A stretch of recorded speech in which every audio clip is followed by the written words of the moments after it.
전국 직업방송과 연합뉴스TV가 함께 만드는 취업 전문 뉴스, 그대의 고용 플러스입니다.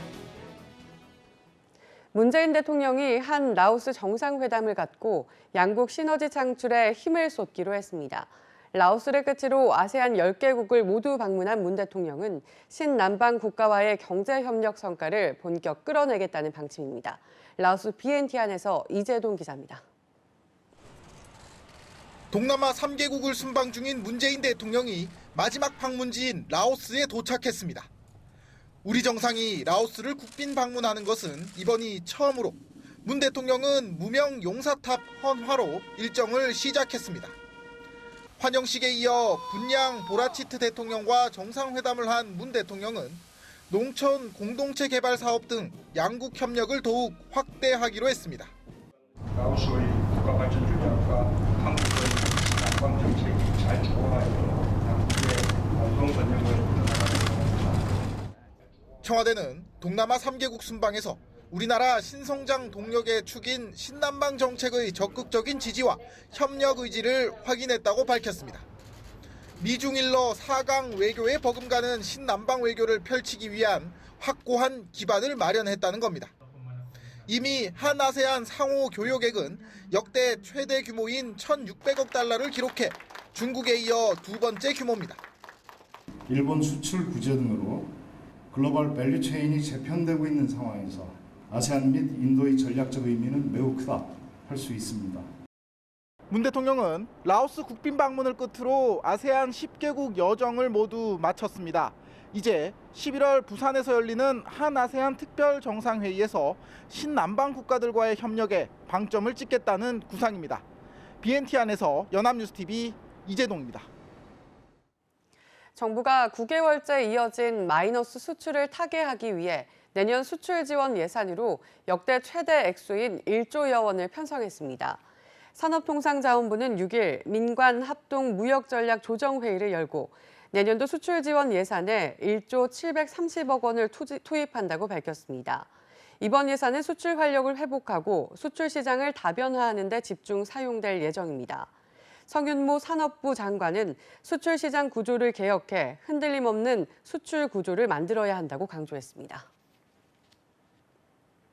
해외 투자 소득 수입이 증가하며 지난 7월 경상수지가 9개월 만에 최대 흑자를 기록했습니다. 한국은행은 7월 경상수지가 69억 5천만 달러 흑자를 냈다고 밝혔습니다. 상품 수지 흑자 규모는 1년 전에 비해 40% 넘게 감소했지만 서비스 수지 적자 폭이 줄고 투자 소득 등을 포함한 본원 소득 수지 흑자 규모가 증가한 원인으로 풀이됩니다. 적자로 돌아선 대형마트들이 추석 대목에 의무 휴업일이 겹치자 이를 바꿔달라고 요구하고 있습니다. 고객들이 온라인으로 대거 이탈한 형편에 대목까지 놓치면 힘들다는 건데요. 이렇게 온라인이 대세인데 대형마트가 쉰다고 골목 상권이 살아날지 의문도 고개를 들고 있습니다. 이동훈 기자입니다. 이마트 등 3대 대형마트의 전국 매장은 모두 406곳. 이 중 3분의 2가 넘는 280여 곳의 이달 첫 의무 휴업일은 추석 연휴 직전 일요일인 8일이나 추석 전날인 12일입니다. 대형마트에서 추석상을 준비하는 소비자들은 불편할 것 같다고 말합니다. 이제 일주일 남겨놓은 상태에서 휴무를 하게 되면 대수용품 같은 거는 대형마트에서 이용하시는 소비자들이 많으니까. 급한 대로 일부 점포들이 휴무일을 추석 당일로 바꾸기로 하고 지방자치단체들의 허가를 받았지만 대형마트들은 다급합니다. 유통시장의 중심이 대형마트에서 온라인으로 급격하게 이동하고 있는데 추석 대목까지 놓칠 형편이기 때문입니다.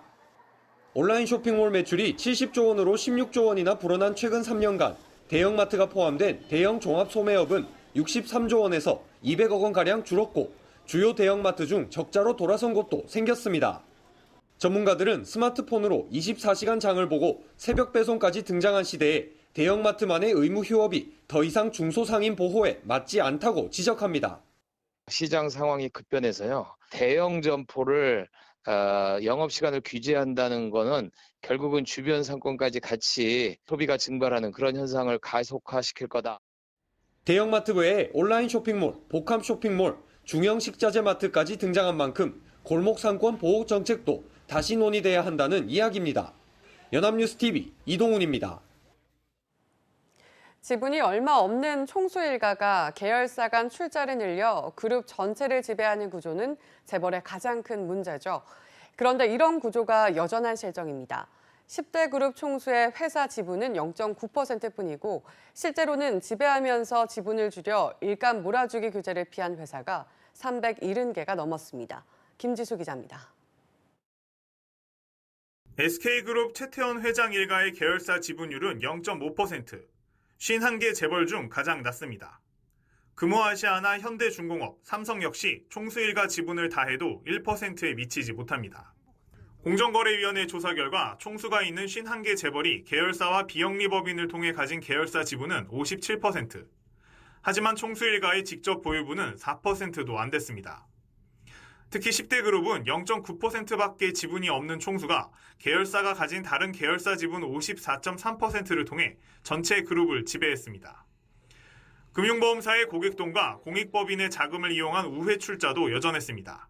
공익법인이 출자한 계열사, 해외 계열사가 출자한 국내 계열사, 금융보험사가 출자한 비금융보험사 수가 모두 증가하면서 우회 출자를 통한 총수 일가의 지배력 확대 우려가 지속되고 있습니다. 공정거래법의 사각지대를 이용한 편법도 위험수위였습니다. 법상 총수 일가 지분 30% 이상 상장사와 20% 이상 비상장사는 사익 편취 규제를 받는데 실제로는 총수 일가가 지배하면서 지분율을 기준 이하로 낮춘 곳이 376곳에 달한 겁니다. 이런 회사는 효성이 31개로 가장 많았고 넷마블 신세계 순이었습니다. 국회에 제출된 공정거래법 전면 개정안에는 사익 편취 규제 대상 기준을 상장사와 비상장사에 관계없이 총수 일가 지분율 20% 이상으로 강화하는 내용이 담겨 있습니다. 연합뉴스TV 김지수입니다. 대통령 직속 사회적 대화기구인 경제사회노동위원회 문성현 위원장은 최근 산업 현장에서 노사 상생 협력에 주목할 만한 흐름이 나타나고 있다고 사회적 대타협에 기대감을 나타냈습니다. 최근 일기 활동을 마치고 연임을 한 문 위원장은 기자간담회에서 주요 기업과 지역에서 일어나는 상생 흐름이 계속 확대되면 경사노위에서 논의할 단계가 올 것이라고 밝혔습니다. 경사노위는 곧 2기 위원 구성을 마무리하고 추석 연휴가 지나 본격적인 활동을 시작할 예정입니다. 국가기관 뉴스통신사 연합뉴스가 진취적이고 열정적인 수습사원을 모집합니다.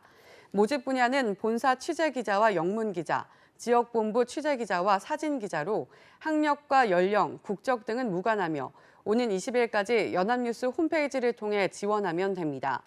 제출 서류는 입사 지원서, 자기소개서이며 전형 절차는 서류 전형과 1, 2차 필기, 역량과 심층 면접, 임원 면접 등으로 진행됩니다. 자세한 모집 소식은 연합뉴스 홈페이지를 참조하시면 됩니다. SNS 등 인터넷 영향력이 커지면서 댓글 조작 사례가 급증하고 있는데요. 최근 10대들 사이에서 간단한 클릭만으로 돈을 벌 수 있는 댓글 알바가 인기를 끌어 범죄에 이용될 우려가 높다는 지적입니다. 김경목 기자입니다. 인터넷에서 쉽게 검색해 찾을 수 있는 댓글 알바. 일반 알바 사이트에서 구직 사이트에 이르기까지 댓글 알바에 관한 광고글이 널려 있고 수익도 하루 수십만 원 수준이라고 호기심을 자극합니다. 방법은 유리한 댓글을 반복적으로 다는 것 외에 단순 추천 등 누르기까지 다양합니다. 문제는 어렵지 않다 보니 10대들의 문의가 쇄도하고 있다는 겁니다. 실제로 지난 3월 전남에서 10대 알바들을 고용해 고수익 재테크 투자 홍보 사기를 벌인 일당이 검거되기도 했습니다. 청소년들까지 쉽게 유혹에 빠지는 이런 댓글 범죄는 해마다 수백 건씩 발생하고 있습니다. 2015년 700건 수준이던 기타 정보통신망 침해형 범죄가 정치권 등에서 잇따른 댓글 조작 사건 여파로 주춤하다 지난해부터 다시 증가하는 추세입니다. 특히 10대들의 경우 댓글 알바를 보고 연락했다가 보이스피싱 인출책 같은 범죄에 연루돼 쇠고랑을 차는 경우까지 발생하고 있습니다. 흥미 위주의 호기심이 분명히 있고요. 동시에 경제적으로도 돈벌이에 유용한 수단이 되다 보니까 그 과정에서 죄의식이 없어지는 이런 상태로 진화 발전. 온라인 댓글의 영향력이 점점 높아지는 가운데 10대 사이에서도 댓글 조작이 무분별하게 이루어지고 있는 만큼 이를 관리할 방안이 마련돼야 한다는 지적이 높습니다. 연합뉴스TV 김경목입니다. 일명 송파 세모녀부터 최근 탈북 모자 사망까지 아직도 복지체계의 빈틈을 보여주는 사건이 끊이지 않고 있습니다. 그러자 정부가 신청하기 전에 받을 수 있는 복지제도를 알려주는 제도를 도입하겠다고 했습니다. 하지만 문제는 실효성입니다. 이준음 기자입니다. 우편함에 각종 독촉고지서가 수북이 쌓여 있습니다. 탈북민 모자가 쓸쓸하게 숨을 거둔 곳입니다. 월세와 공과금이 1년 반이 밀렸고 월 수입은 아동수당과 가정양육수당 20만 원이 전부였지만 이들의 비극을 눈치챈 곳은 아무 데도 없었습니다. 정부가 이런 문제를 막기 위해 각종 복지급여 신청 문턱을 낮추는 계획을 내놨습니다. 상담 창구도 단일화하고 각 가구가 처한 여건을 모두 담은 복지 멤버십을 계획보다 1년 앞당겨 내후년 도입하기로 했습니다. 가입 정보를 토대로 신청 전에 신청할 수 있는 복지 제도를 먼저 알려주겠다는 겁니다. 받을 수 있는 서비스를 포괄적으로 상담받고 신청할 수 있는 체계를 마련하여 대상자가 몰라서 신청하지 못하는 신청주의의 한계를 극복할 수 있도록 노력하겠습니다. 위기가구 기준도 현재 건강보험료 6개월 체납에서 3개월 체납으로 낮추고 통신비가 일정 기간 밀려도 이상징후로 판단합니다. 이상징후가 나타나면 지방자치단체에 알려 위기가구를 직접 조사하게 하는 겁니다. 하지만 이런 제도도 실효성이 있으려면 인력 문제부터 해결해야 한다는 지적이 나옵니다. 현재 복지공무원 1명이 맡은 대상은 평균 551명. 탈북 모자 사건 역시 공무원들의 과중한 업무 탓에 발생한 것으로 드러난 실정입니다. 정부는 2022년까지 복지공무원 등을 15,000명 충원할 방침인데 이대로 돼도 1명이 350명을 담당해야 합니다. 연합뉴스TV 이준음입니다. 이달부터 아동수당을 받을 수 있는 나이가 만 7세 미만으로 확대됩니다. 보건복지부는 오는 25일부터 9월 기준으로 2012년 10월 이후 태어난 모든 아동에게 월 10만 원의 수당을 지급할 계획이라고 밝혔습니다. 이에 따라 40만 명의 아동이 추가로 혜택을 받게 됩니다. 아동수당 신청은 아동의 주민등록상 주소지 주민센터를 방문하거나 복지로 사이트와 모바일 어플리케이션 등을 통해 할 수 있습니다. 수도권에서 미세먼지가 가장 심각한 안성과 평택 등 경기 남부권 자치단체들이 손을 잡고 공동 대응에 나섰습니다. 농촌 지역인데도 공장이 밀집한 산업도시보다 오히려 공기질이 나쁜 이유가 뭘까요? 보도에 강창구 기자입니다. 경기 평택항에 정박 중인 대형 화물선에서 시커먼 연기가 뿜어져 나옵니다. 각종 설비를 가동하기 위해 벙커 CU를 태우는 건데 하루 동안 배출하는 미세먼지의 양은 트럭 50만 대 분량과 맞먹습니다. 인근 당진, 태안 등 충남 서해안에는 전국 화력발전소의 절반이 넘는 29기가 몰려 있습니다. 석탄이나 기름을 태우는 과정에서 발생한 각종 오염물질은 동고서저의 지형적인 영향과 서풍을 타고 안성, 이천, 여주까지 날아갑니다. 공장도 별로 없는 농촌 지역의 미세먼지 농도가 수도권에서 가장 나쁜 이유입니다. 수치상으로 보면 우리 안성이 전국에서 가장 미세먼지 농도가 높은 지역입니다. 청정 지역인데도 불구하고. 경기도 보건환경연구원 조사 결과에 따르면 지난해 평택과 안성의 미세먼지와 초미세먼지 평균 농도는 경기도에서 가장 나쁜 것으로 나타났습니다. 미세먼지에 신음하던 경기 남부권 지자체들이 협의체를 구성하고 공동 대응에 나섰습니다. 기초지방정부, 광역지방정부, 또 단일 국가 단위의 대책만으로는 결국 한계가 있을 수밖에 없다는 생각이 듭니다. 그래서 공동의 원인조사, 공동의 대응이 꼭 필요하다. 협의체는 앞으로 화력발전소 조기 폐쇄나 친환경 자동차 보급 확대 등과 같은 문제에 공동의 목소리를 낼 예정입니다. 연합뉴스TV 강창우입니다.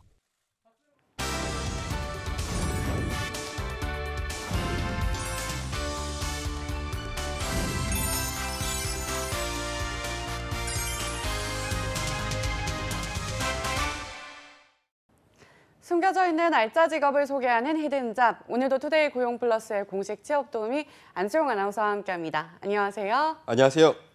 히든잡 시간입니다. 수백 명이 되는 구성원의 하루 식사와 건강을 챙기는 어머니의 존재와도 같은 직업이 있다고 합니다. 어떤 직업인지 히든잡에서 살펴봅니다. 네, 어머니의 존재와도 같은 직업이라니 듣기만 해도 정말 중요한 직업일 것 같은데요. 어떤 직업인가요? 네, 바로 영양사입니다. 이 영양사는 건강 증진 및 질병 치료를 목적으로 영양 기법 및 응용에 관하여 연구 개발하고 전문적인 영양 서비스를 제공하는 직업을 이야기하는데요. 건강에 대한 전문 지식을 가지고 조리법이나 음식 메뉴를 개발하는 등 섭식에 관한 모든 것을 책임지기 때문에 직업의 세계에선 없어서는 안 될 중요한 히든잡이라고 할 수 있습니다. 네, 그럼 영양사의 경우 의사처럼 환자에게 맞춤형 식단도 처방을 할 수 있는 건가요? 네, 영양사가 의사는 아니기 때문에 직접적인 처방은 할 수 없지만 의료진의 처방이 있는 경우엔 식이요법 식단을 제안할 수 있는 보건 인력인데요. 또 이렇게 식단 구성을 하는 것만이 아니라 식단 컨설팅, 또 식품회사와 연계해서 식이요법용 제품을 개발하는 등 식생활 건강 관련 정보를 다양한 분야에 제공하고 있는 전문 직업이라고 할 수 있습니다. 네, 그럼 단순히 학교나 기업에서만 일하는 것이 아니라 다양한 곳에서 일을 할 수 있겠네요. 네, 그렇습니다. 방금 학교와 기업 이야기도 하셨는데 이 영양사는 기본적으로 학교, 기업 쪽의 고용의 기회가 가장 넓습니다. 2010년부터 의무교육기관인 초중등학교의 급식을 직영급식 형태로 전환하며 모든 학교에서 영양교사의 채용을 의무화하고 있어서 영양교사에 대한 수요도 꾸준히 증가하고 있는데요.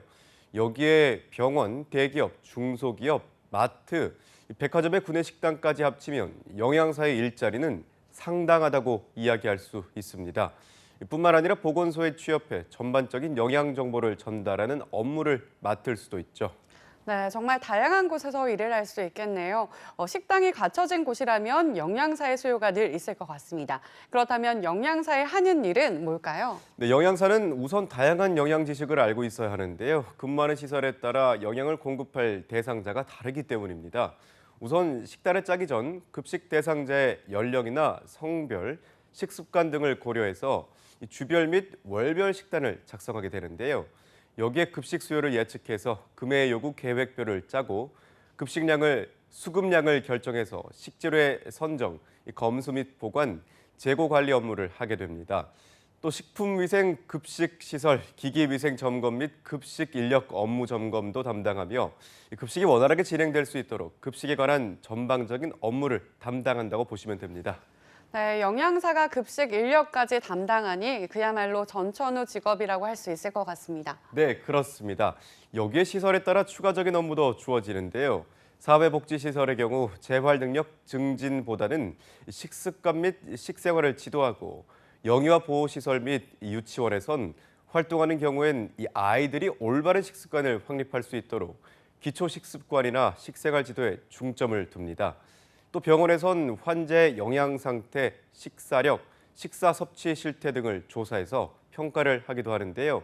일부의 경우 퇴원 환자와 가족들을 대상으로 식이요법을 상담하고 식사 처방 지침서를 제공하는 등의 영양 상담 및 교육을 실시하는 역할도 하게 됩니다. 이러한 영양사의 직업은 정년 동안 안정적으로 일을 할 수 있다는 건데요. 뿐만 아니라 누군가의 영양을 책임진다는 점에서 큰 보람을 느낄 수 있는 직업입니다. 연봉은 2천만 원부터 시작을 하지만 경력이 쌓이면 4천만 원 이상의 연봉을 받을 수 있는 것이 보통이라고 합니다. 네, 연봉이 높지는 않지만 안정적으로 일할 수 있다는 점이 가장 큰 장점인 것 같습니다. 그렇다면 영양사가 되기 위해서는 어떻게 해야 될까요? 네, 영양사가 되기 위해선 대학교나 전문대학에서 식품학 또는 영양학을 전공한 뒤 영양사 국가 자격 시험에 합격해야 하는데요. 하지만 전공자가 아니더라도 편입을 해서 영양학을 전공하는 방법도 있습니다. 평일에 시간을 내기 어려운 경우라면 학점은행제를 통해서 방송통신대학 영양학과에 편입하는 방법도 있습니다. 학점은행제로 35학점을 취득하면 2학년에 편입이 가능하고 70학점을 취득하면 3학년으로 편입이 가능한데요. 이렇게 다양한 방법이 있으니 현재 다른 직업이나 전공을 가지고 있더라도 원하는 분이라면 꼭 도전해 보시기 바랍니다. 네, 최근 비만 인구가 늘고 식생활의 중요성이 더욱 대두되고 있는 상황에서 영양사의 직업적인 전망은 더욱 밝아질 것으로 보입니다.